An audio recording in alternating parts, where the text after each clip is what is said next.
Jobs, tariffs, and Gary Cohn. Oh my.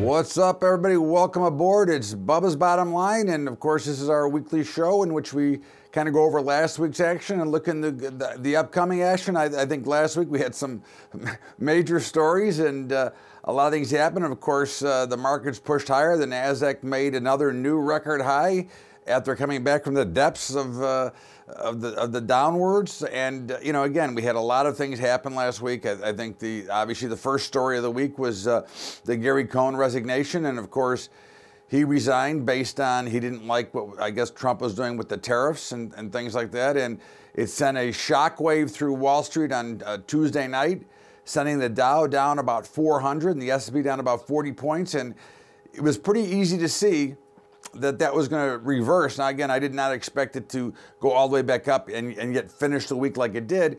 But it was, you know, one of those moments in a market that you had a major sell-off that just was begging to be bought. And again, that's one of the things if you're trading or you're investing, you look at. But the market's really all the way back, only to make highs the next day and get in the positive territory. You had the big talk of tariffs and what was the trade wars that were going to be created. And of course, on Thursday, President Trump came out and gave his views on how he was going to handle it. And it looks like, again, as he has done so many times in office already, as he's working as they say, the art of the deal. But I do believe it's about time that we did flex our muscles as the strongest nation in the world and quit taking the crap from everybody else. I think this is something that had to be done.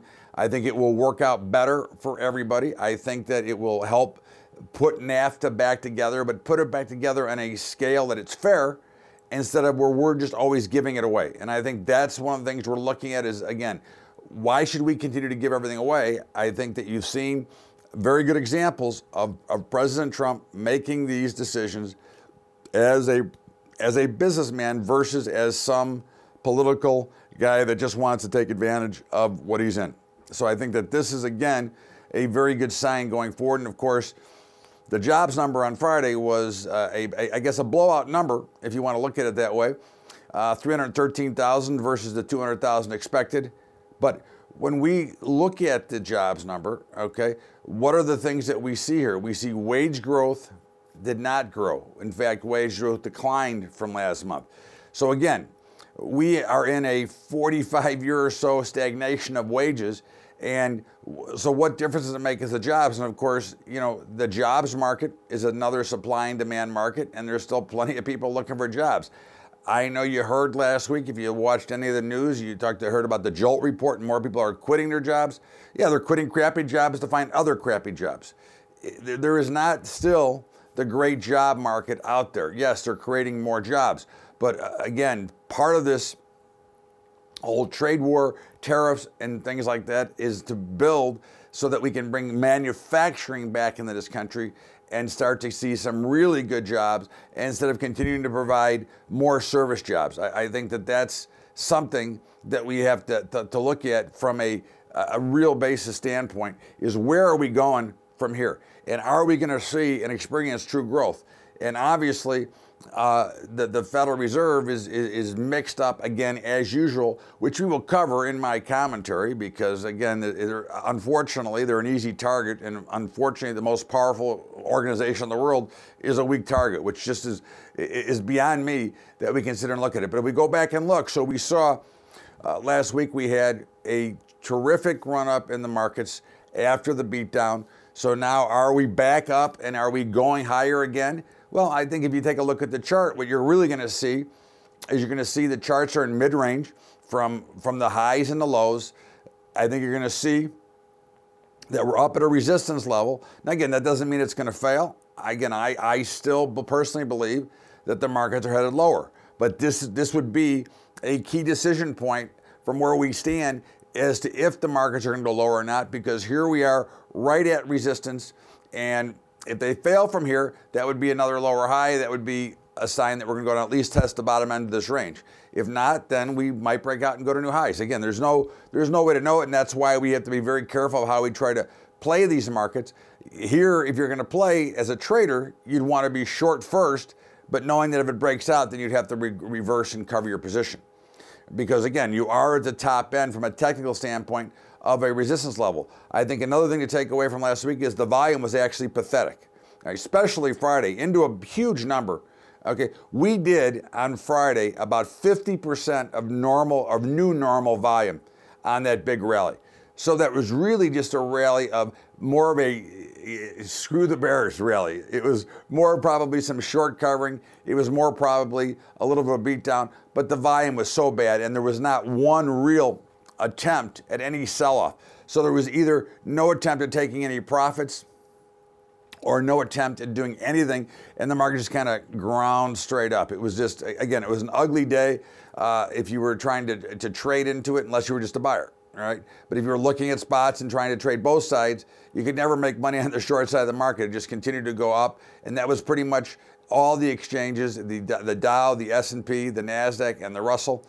So again, the Russell had a monster week last week, continued to defy logic and go up. But again, we're not predicting that we're not going to continue to go up. We're saying that probability-wise, after all, Friday was the 9th year of this bull market. It was the anniversary of the big beatdown back in March of 09. And here we have it. So we have the markets pushing higher. Now, I think we had a very, very good week for farmers last week. I think this was a big week up. Now, again, soybeans and wheat were down, but they both exploded so much and have had such a nice rally. And corn continues to go higher. So I think we're looking at the agricultural products looking in very good shape. And of course, they had a USDA report, which is the same as a Fed report, I guess, because they don't know what's going on either. And I don't like the way that they issue their reports, and I don't like when they issue them. And I don't like how they get their numbers, but that's a story for another day. But in the meantime, they were very muted. They did not create any action whatsoever. And wheat and soybeans did have a little bit of a sell-off last week, but made sense. I mean, we've had such a big rally. I mean, you had about a 10% rally across the board. You would expect to see some selling pressure. Meats remained in a little bit of trouble there. We've had, however, fat cattle or live cattle actually came down to our support level, went a little bit below it, and then popped right back up again. Feeders look a little weak, but I think you want to be a buyer of feeders. And of course, the hogs continue to struggle or they get slaughtered. You like that? In the meantime, I think that those are a buy as well. So I'm very bullish right now, the ag space. In the grains, I would look for a little bit more of a pullback before I'd step in. Gold, again, gold looks to be, it's struggling. I wrote an article on Tuesday, and I got questioned. I said, gold's struggling. It was up like 16 bucks on Tuesday morning. And I go, so what? What does that mean? It was up against resistance and it failed. It did try to take out the bottom on Friday on the jobs report. It did actually rally back a little bit, but it wasn't very strong. So we're in a key area here in the gold market as to whether or not we're going to break down, okay, or we can break out the upside. Now, I think the probability favors a break to the downside. Again, I would not sell it where it is right now. I would look for a little bit of a rally to sell into it, but I think you want to watch for 1,300. If we break through 1,300, that brings those lows of 1,240 back into play. Now, longer term, very bullish gold, but short term, I don't think that I'd want to be jumping in right here. But if you're an investor, again, this is where you have to decide, are you trading or are you investing? If you're an investor, then you can buy it anytime because you're going to hold it. If you're going to buy it with money that you have and not money that you're going to have to chase down. So certainly gold and silver are fine. I do like silver better at this point. I think silver's got a lesser potential downside with a bigger potential upside right now. So that would be something that I would look at. You had oil markets had a big rally on Friday to salvage the week, but you just take note, oil traded below 60 for a few minutes last week. I'm believing that the next target is 58. I don't think we're going much higher. I think the big blow off on Friday was more of a short covering rally and nothing else, okay? I think, again, you have to look at the overall pattern. Forget about the fundamental stuff. Forget about all the data out there. Let's just look at the product that's trading. So you have to just understand that and look from it from that perspective. I think that oil is, again, I believe oil is going to be possibly this year in the 40s before it's all said and done. I've had this debate with many on Twitter, and some have called for 70, and I said we would see 55 or 58 before we would see 70, and I don't think we'll see 70. That's a trade. That's what makes a market. We're on two sides of the market here. But I think when you look at everything that's going on, bond market has temporarily found a bottom. But I think what you're seeing here is the 38-year bull market in bonds is now a bear market, which means that interest rates are going higher. But last week we had a little bit of a pause. If you take a look at the chart, you'll see the 30-year and the 10 years were kind of consolidating on the bottom end of the range. Look to sell rallies in here. I think that's, again, the overall view that we have to take. There's no reason for me to believe that we're going to go back into a bull market. I believe that interest rates are going higher. I believe that the dollar is being suppressed by the Fed and central banks around the globe. I believe that that's the last hope that they have to keep this market under control. And I think they will fail, as they've always done in the past. So there's nothing there for me to believe that this time is going to be different, because it is never different when you look at it. I think you look at the cryptocurrencies, pretty much of a rough week. But, I guess, is this the time to start to look to be a buyer? And I think it probably is. I don't know that it's the Bitcoin present. We always recognize Bitcoin as the main key name, but there's obviously 2,100 others out there that you may want to look into if you're a player there. Again, I'm not saying you should go into that market. I do believe that everybody should have some representation in that market, but I don't know that you should have, more than a couple of percentage points of what you're willing to invest in the cryptocurrency space. I think that's something that we have to look at and evaluate. So overall, last week was, a bullish week for equities, an okay week for farming products. And for the metals was again, a consolidation. Bitcoin a little bit lower, bonds consolidation. So, we've got a lot. And of course, the dollar is trying to break out. If you saw Thursday, the ECB decided, once again, surprise, to leave rates unchanged. Oh, okay. Gee, I'm shocked. Shocked that these central bankers would do that again. But of course, that actually spiked the euro currency, and then it got collapsed. It got killed. And again, the dollar is pushing up against a level. So we'll see, and we're going to step out here for a break. This is Bubba's Bottom Line, Todd Bubba Horwitz, and of course, first thing I'm going to tell you about is on Saturday, next Saturday, the 17th, I'm doing a webinar for farming and how to hedge your farm. So go to BUBBATrading.com and you can certainly sign up for that if you'd like to see it. The link will be up there for you. It is free. Just come and join me. And also want to remind you about my high school investing program, highschoolinvesting.com.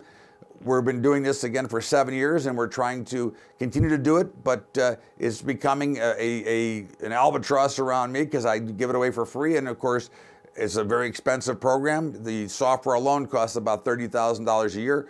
So if you'd like to help out, go to patreon.com/Bubba Trading, and you can help us out there. In the meantime, don't forget to get the Bubba Show every day from 4 to 5 Eastern Time at libertytalk.fm. And now let's get back to the show. Welcome back to Bubba's Bottom Line, and of course, Todd Bubba Horwitz with you. And there's been a lot of talk of what's going on and how we see things. And of course, we did talk about the jobs number, but again, the jobs number was no big deal. It's no great shakes. And the other thing is it'll probably be revised. All right. So, I think that you have to understand where we are and where it stands. We had a big week of talk about the tariffs and the potential trade wars. Now, again, I'm very much against the way we've always done things. We've done things the same way for as long as I can remember. And of course, we always just say, well, that's the way we've always done it. But I think this is the wrong time to say that. I believe that it's a pleasure to see President Trump step up and flex our muscles a little bit and say, hey, we're going to start to do some of these tariffs. I don't know that it'll have much of an effect. I know what the theory says. I know what some of the economists says. But I give no stock and no credibility to any of the economists either. I give no stock to all these people that tell us how bad it's going to be, because I personally believe that everybody's got an angle that they're trying to play, and it's going to cost them personally money, not necessarily be beneficial for the country. I believe that a stronger deal in place, after all, we are the world's power. We are the reserve currency. we have to stop giving away our money. We have to stop giving away everything. I mean, we're $21 trillion in deficit right now, all right, and there's no sign that that's going to improve anytime soon. Somewhere you have to stop the music and start to worry about taking care of your own debt. So we cannot continue to support everybody and let these tariffs, you know, just slip by. We pay going out, they should have to pay coming in. So I think that you've got to see that again, it doesn't have to be a total trade war, but I don't know that we would be that much affected if there was a trade war. I know what the common logic is, and I'm not saying that I'm right, but I believe that what we've done for so long has not worked, all right? Look at where we are. It's a very simple formula. Look at where we are. We got crappy jobs. We've got no real growth. I know we keep hearing 3%, 3%. I haven't seen that yet, right? All right, so we've gone nowhere. We've got no real growth. We've got $21 trillion in deficit. We've got a Fed that won't leave the market, but yet we're already worried about trade wars. Maybe it's time to try something different. That's all. That's the way that I look at it. I don't, again, if it's wrong, it can be adjusted. But we've got too many things that are wrong, and we're giving too much support to others instead of taking care of our own. It's just like when people come out and they make huge donations to the homeless in Africa, for example. Well, what's wrong with the homeless in the United States of America? That's what I always have a problem with. I don't get it. All right, but that's just me. It's just one man's opinion. But you've got a situation here that looks pretty bad, and of course, the ECB is going to continue asset purchases. What does that mean? It means that their position sucks. That's what it means. It means that they're not in very good shape. All right, so when you continue to look at all the factors that are around in this market, all right, what does it mean to everybody? And I think that this is the story, that we are not in very good shape.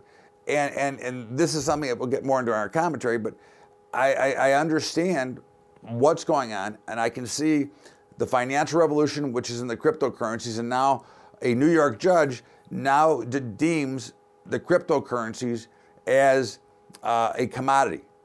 Now, is it a commodity? I think it's more of a currency than it is a commodity. Usually commodities are something like orange juice, soybeans, cocoa, sugar, right? A tangible something that you can put in your hands. I think it's more of a currency. I mean, look, the piece of paper you carry, the fiat currency you carry, is the same as a Bitcoin, except you don't have the paper. You have it in an electronic wallet. So the cryptocurrency world is starting to take hold at many of the smaller places, but there is also a lot of regulations trying to be going on here. And of course, to me, that's just governments trying to get their share out of it. And we'll see how that plays out. But the question is, do these regulations, does the government interference, does that actually create a bigger bid for these cryptocurrencies? Have they reached their low point of misery where it should be time to be buying them? And again, I don't recommend to buy them per se. I believe that we should be invested in them. I think they should be part of your portfolio and a very small portion of that.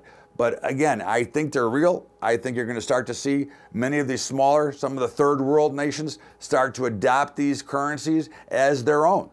So I think you're going to see there's a lot of meddling going on, and a lot of people are concerned. And of course, this is the problem with big governments taking over. You know, we look at some of the big governments around the world.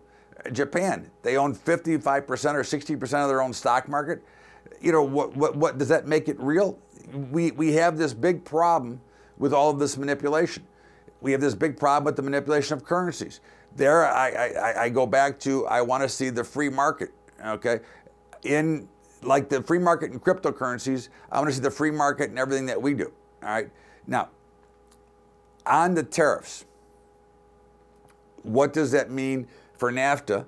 Okay, I think that I think that we get a deal done with NAFTA that is fair for everybody. Remember, when we ship out, okay, like I believe wheat, there's a quota of how much you can actually ship. So what good is NAFTA as it stands if we have a quota for what we can ship, but they can ship in as much as they want? Again, to me, things logically don't always make sense, and I think that you know, we have a bunch of things that need to be resolved, a bunch of problems that are done. But I think one of the biggest problems is that this recent jobs report is going to probably lower the GDP expectations.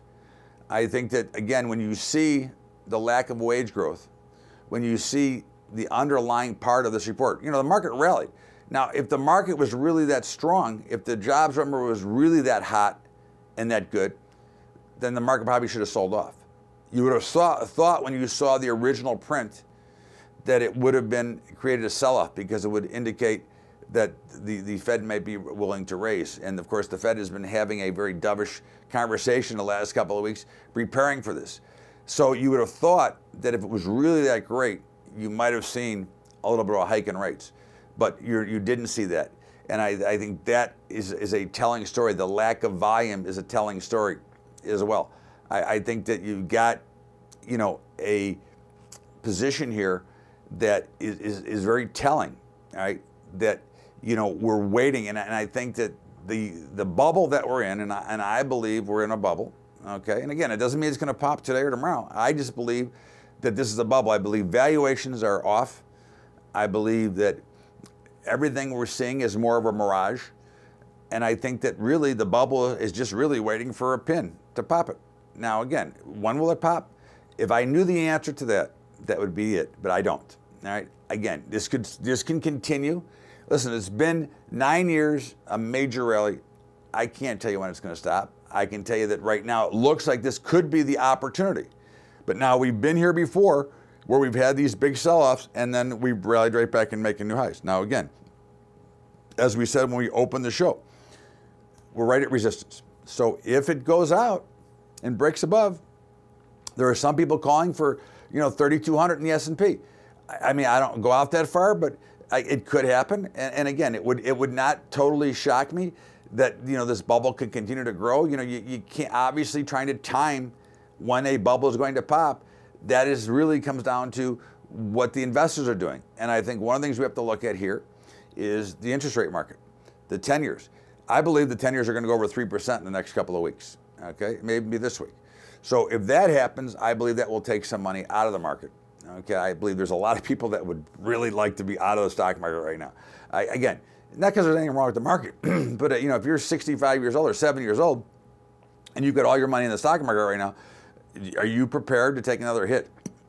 And I think that that's a problem that we see. All right, because those people do not want to be in the markets. I think you tie that in with the record amount of buybacks at the worst possible time. All right? Again, this is all creating more debt. This is part of the debt bomb that we're seeing. You're creating more debt to buy back stock because rates are so cheap. So when those rates go up, what happens? What happens to all these valuations that are based on rates that obviously have been ridiculous? I mean, you realize this? I think it's 10 years since we've seen a 2% rate at the Fed. So there's so many things going on here that don't make a lot of sense. Now, again, it doesn't have to make sense for it to go up. I don't want anybody to think that you can only sell this market. Certainly, I'm still buying in my retirement account. I'm not selling in my retirement account.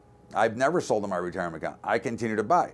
I continue to put money in, and I continue to, again, buy highs, lows. I'm not thinking about it. Of course, I do hedge that, but you can't, again, if you're investing with money that you have that you can afford, you can go ahead and put it in, because you'd rather be in the market than in cash. Even if the market comes off a little bit, it's always come back, and we do have an 8% year-over-year number. So there's nothing to be worried about there. So again, even though we do think it's a bubble, even though we do think the bubble's going to pop, and even though we think there's going to be some carnage, investors should close their eyes and continue to invest. Don't try to outsmart it. Know that if tomorrow is the end of the bubble and we pop, 10 years from now, we'll be higher than we are today, most likely. So it will continue the same pattern. In the meantime, we're going to step out here for our final break and come back with my commentary. This is Bubba's Bottom Line, Todd Bubba Horwitz, and of course, remind you, Saturday, March 17th at noon Eastern Time, I will be doing a webinar for farmers on how to hedge the farm. Also want to remind you about my highschoolinvesting.com program.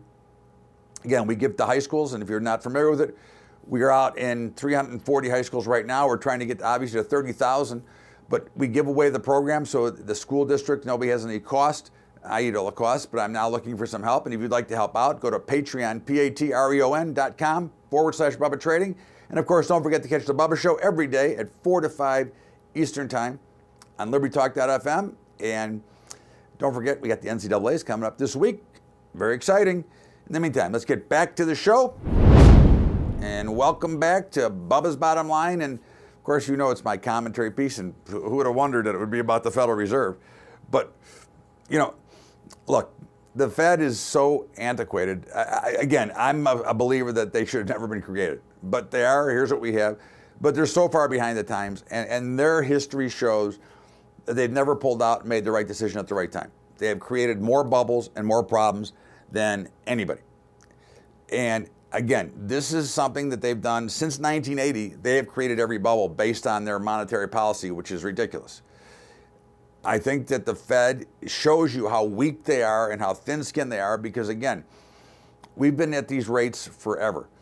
We keep hearing about how good the economy is. Why can't they hike rates? Why are they so concerned? Why are they sending out dovish messages when the bottom line is that rates should be higher because that would free up liquidity for the average borrower who needs the money? Okay, you know, again, they want a loan to people who don't need the money. That's always a great story, right? But in the meantime, their willingness to suppress the dollar with the other central banks around the world, including the ECB, okay, they're trying to keep pressure on the U.S. dollar because for global borrowing, which there's a ton of global borrowing, right? In fact, it may be bigger than locally. The global borrowing, if they keep the dollar suppressed, that allows, for example, the euro currency trading at $1.25 approximately, that gives them a 25% discount when they borrow from the United States. Now, that changes what happens to all their rates. That's one of the big concerns with the suppression of the dollar, is if the dollar gets away, and I do believe the dollar is going to break out to the upside. I do believe that this year the dollar could possibly trade par again, which is $1. Okay, right now it's trading at 90 cents, let's say. I believe it can trade par this year. So again, this is a rocket ship getting pushed down. This is like the old balsa wood airplanes we used to fly, used to wind the propeller. It's getting so tight right now that it can only pop. And if the dollar pops above, watch out. Again, that's been our theory on what's going to cause and create the black swan in the market, is a stronger dollar. Because again, if you remember back when Caterpillar wasn't making the earnings, well, the dollar was too strong. All these global companies, why they don't hedge the dollar, that's another story, because they should. It's pretty easy to do. But they continue to complain. So there's a lot of reasons that you can believe that they're going to try to suppress it. But like the bond market, as we said about a year ago, the bond market doesn't care about what the Fed wants to do, and at some point they're going to take over, which they have done. We have now seen treasuries get creamed, and we've seen the 10-year notes come up and getting ready to penetrate 3%. So I think that's something that you have to look at and have to try to understand. Right? I think that the dollar will do the same thing. I think that eventually some of the free markets that are big markets will eventually defy what the Fed wants, which is why the Fed is always wrong. The Fed should have been raising rates all along and let the market take the beating that it's going to take instead of worrying about the stock market instead of about you and me. Right? They're too worried about the market and not worried about what the overall situation is. And of course, you have to create natural inflation, not that artificial crap that the Fed wants to create to take money out of yours and mine pocket by taxing our assets that they're forcing up, that are inflating. So again, I think you'll see the dollar will, I believe, will take off soon. I think that the next time up, which we're right about there, it breaks out, it goes up pretty good. That affects the interest rate market, that affects every other market, and I think that will be one of the issues that will help create this self in the market. Now again, will it happen tomorrow? I don't know. It'll happen when it happens, but that's my warning, that's my preparation, and I want you to be prepared because at the end of the day, it's about being prepared for the technical aspects of the market. Forget about the overall news. Remember to focus on the footprint of the market because we know that the Fed has no clue. This is Bubba's Bottom Line, and again, I thank you all for being here, and remember to catch the Bubba Show every day at 4 to 5 Eastern Time. And of course, we got NCAAs this weekend, so we'll have picks on Bubba's Daily Updates. If you're a fan, we'll have our picks every day. In the meantime, have a great weekend, everybody. Thank you so much for being a part of Bubba's Bottom Line. We'll see you next week right here. Bubba's Bottom Line, Todd, Bubba Horwitz. Have a great weekend, everybody. We'll see you later.